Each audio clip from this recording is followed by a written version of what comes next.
Simon & Schuster Audio presents The Art of Power. My Story as America's First Woman Speaker of the House by Nancy Pelosi. Read by the author.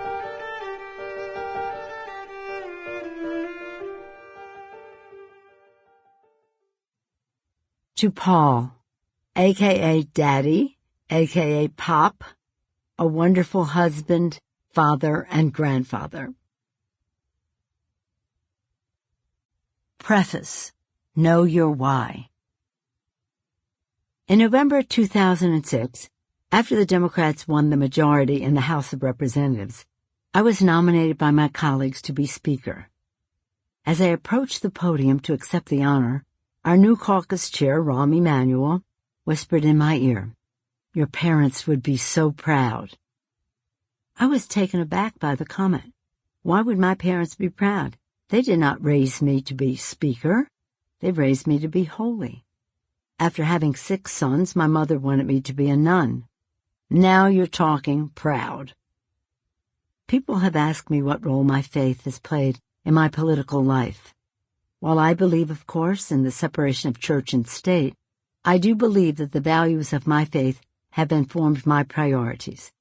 For example, my commitment to human rights springs from my belief that, as John Lewis always used to say, there's a spark of divinity in every person that needs to be respected. When I was a little girl and people would ask, "What is your favorite word?"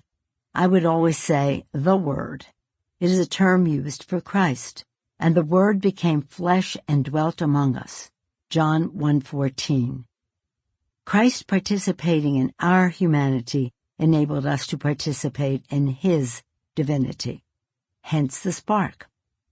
A Hebrew scholar, I've been told, in the 3rd century, said that because of the spark of divinity that we all have, hundreds of angels precede us when we walk. My deep commitment to honoring the spark of divinity in every person is why I turned to public service.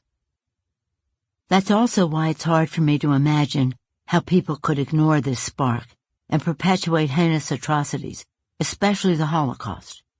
And in our own time, the tragedy of hundreds of thousands of people I saw in refugee camps in Darfur, the brutality of the Taliban in Afghanistan, the genocide of the Uyghurs and other repression in China, hunger in Sudan. Sample complete. Ready to continue?